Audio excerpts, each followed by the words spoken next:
안녕하세요. 박병태입니다. 오늘은 미국 대학 교수들은 한국 유학생들에게 세분 놀란다는 제목으로 올바르지 않은 영어 학습 방법과 관련된 흥미있는 이야기를 소개하고 그 원인과 해결 방안을 말씀드리겠습니다. 과거 어느 신문에 게재되었던 유학생에 관한 이야기입니다. 취재 대상은 당시 미국에 유학 중이었던 한국 유학생들입니다. 연령은 20대 후반에서 30대 초반, 학력은 석사 이상, 목적은 박사학위 취득이었습니다. 성적은 토플 95% 내외, 그러니까 대부분 만점자들이었습니다. 체류 기간은 3년에서 8년이었습니다. 영어 성적 우수자가 장기간 미국에 유학해도 말하기 능력이 향상되지 않았던 실제 사례를 신문 기사를 통해서 여러분께 설명드리고자 합니다. 첫 번째는 한국 유학생들의 믿기 어려울 정도의 높은 영어 성적에 놀란다고 합니다. 미국 대학 교수들은 자신이 근무하는 대학을 지원하는 한국 유학생들의 믿기 어려울 정도로 높은 토플 성적과 GRE 성적에 놀란다고 합니다. 믿기 어렵다고 하는 이 토플 성적은 아까 말씀드린 대로 거의 만점자들이기 때문에 그렇습니다. 두 번째는 매우 높은 영어 성적에도 불구하고 영어로 말을 하지 못하는 한국 유학생들에게 놀란다고 합니다. 이미 도착한 서류에서 교수들은 상당한 기대를 가지고 기다리고 있는데 막상 미국에 도착해서 대화를 했을 때 거의 말을 못한다는 겁니다. 그러니까 나무랄 데 없는 높은 토플 성적에도 불구하고 한국 학생들이 입을 여는 순간 미국 대학 교수들은 크게 실망하고 놀라게 된다는 거죠. 세 번째는 장기간의 미국 생활에도 말하기 능력이 전혀 향상되지 않은 한국 학생들에게 놀란다고 합니다. 그때가 바로 졸업식 날입니다. 졸업식 날이 다가오면 한국 학생들은 대학원 공부를 끝내고 마침내 박사 학위도 받게 됩니다. 하지만 작별 인사를 하기 위해 교수 사무실을 들러서 영어로 말을 했을 때 여전히 중얼거리고 더듬거리는 그런 말씨로 또 희망이 전혀 보이지 않는 소위 broken English라고 하는 형편없는 영어로 인사를 하는 한국 학생들이 또 한 번 미국 대학 교수들을 크게 놀라게 한다는 겁니다. 박사 학위를 마칠 때까지 미국에 머물렀던 수많은 세월, 그러니까 짧게는 3년에서 길게는 8년 동안 한국 학생들의 영어는 조금도 향상되지 않았던 것입니다. 여기서 한국 학생들의 영어라고 하는 것은 말하기를 말하는 것입니다. 여러분이 잘 아시는 것처럼 미국 대학원 생활은 가장 강렬한 영어 사용 환경 노출입니다. 그게 연속이 되는 겁니다. 강도 높은 읽기에다가 강도 높은 쓰기에다가 끊임없는 토론과 발표가 이어지기 때문에 그렇습니다. 여기서 우리가 두 가지 시사점을 생각할 수 있습니다. 첫째는 영어 사용 환경에 노출되는 것과 말하기 능력 향상과의 상관관계입니다. 보통은 문자로 글을 구성할 수 있는 능력은 쓰기 능력으로 이어집니다. 그러나 문자로 글을 구성하는 능력이 말하기 능력으로 이어지기는 어렵습니다. 그렇기 때문에 우리 한국 학생들이 글을 쓰는 것은 상당히 능했습니다. 그러나 말하기 능력이 향상이 되지 않았죠. 따라서 소리로 말을 구성할 수 있는 능력이 주로 말하기 능력으로 이어집니다.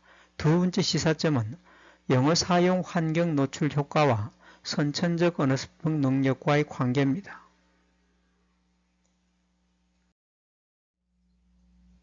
선천적 언어 습득 능력과 사용 환경 노출 효과를 보면 사춘기 이전, 그러니까 만 14세 이전에는 선천적 언어 습득 능력이 유지되는 걸로 추정하고 있습니다. 그때는 외국어 사용 환경 노출 효과도 양호합니다. 그러니까 외국어를 공부하고자 하는 사람들이 그 외국어 사용 환경에 노출되었을 때 영어 습득 효과 내지는 영어 말하기 능력 향상 효과를 나타내는 그 지표가 사춘기 전은 상당히 높다는 것입니다. 그러나 사춘기 이후인 만 15세 이후에는 선천적 언어 습득 능력이 거의 소멸되기 때문에 외국어 사용 환경의 노출 효과 또한 크게 떨어진다는 것입니다. 강한 사용 환경 노출도 결국은 미국 유학생들이 말하기 능력 향상에는 무용지물이 되었다는 것입니다. 한국 유학생들은 밤낮으로 읽고 쓰고 토론하고 발표하기를 반복하고 또 그들은 완벽한 읽기, 듣기, 쓰기 문법을 갖추고 있었습니다. 그런데도 한국 유학생들의 달인과 같은 영어 능력이 영어 말하기 능력 향상에 도움이 되지 않았다는 겁니다. 주된 이유는 선천적 언어 습득 능력과 말 구성 능력 때문이라고 볼 수 있습니다. 한국 유학생들의 두 가지 특징은 연령이 20대에서 30대였다는 것입니다. 그리고 대부분의 그 유학생들이 취재 대상이 되었던 그 유학생들은 따라 말하기를 제대로 하지 못했다는 것입니다.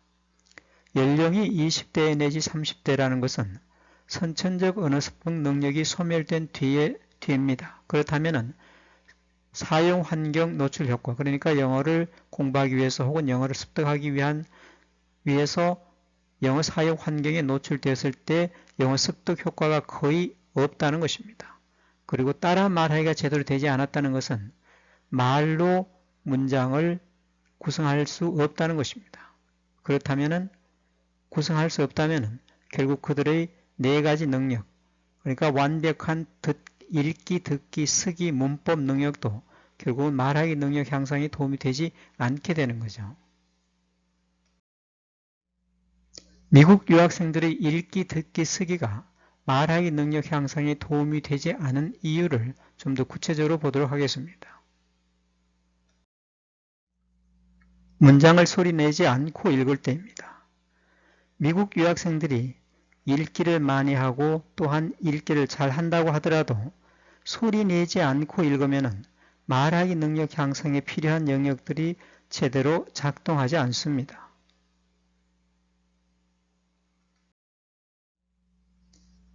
문장을 듣고 이해할 때의 언어 정보 흐름도입니다. 듣기의 경우에도 마찬가지입니다. 비록 미국 유학생들이 영어를 많이 들어서 듣고 잘 이해할 수 있다고 하더라도 듣고 이해하는 활동만으로는 말하기 능력 향상에 필요한 영역들을 제대로 작동시킬 수 없습니다.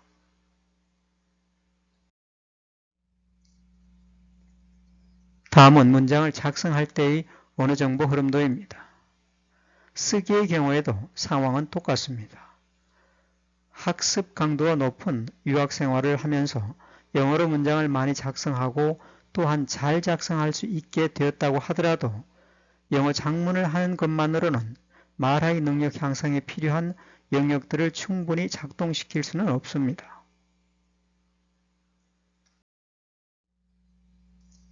이 내용은 미국에 살고 있는 우리 교포들이 발행하는 생활정보지인 교차로에 실린 학원 광고입니다.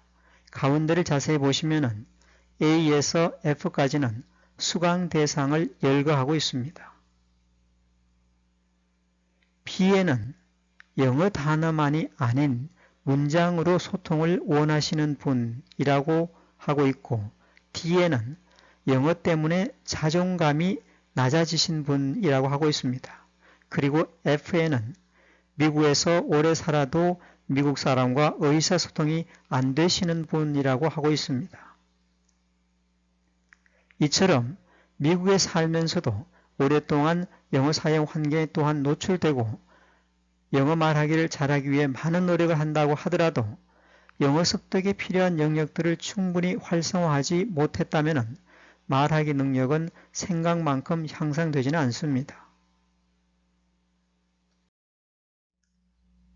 미국 유학생들의 말하기 능력 향상을 위한 기본적인 학습법입니다.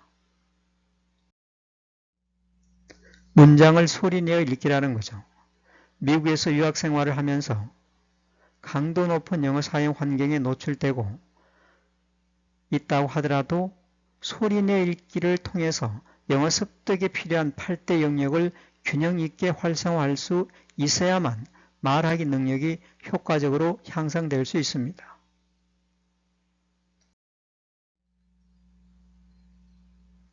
듣고 따라 말할 때의 어느 정도 흐름들을 보고 계십니다. 마찬가지입니다. 미국에서 유학 생활을 하면서 강도 높은 영어 사용 환경에 지속적으로 노출된다고 하더라도 듣고 따라 말하기를 통해서 영어 습득에 필요한 8대 영역을 균형 있게 활성화할 수 있어야만 말하기 능력이 효과적으로 향상될 수 있습니다.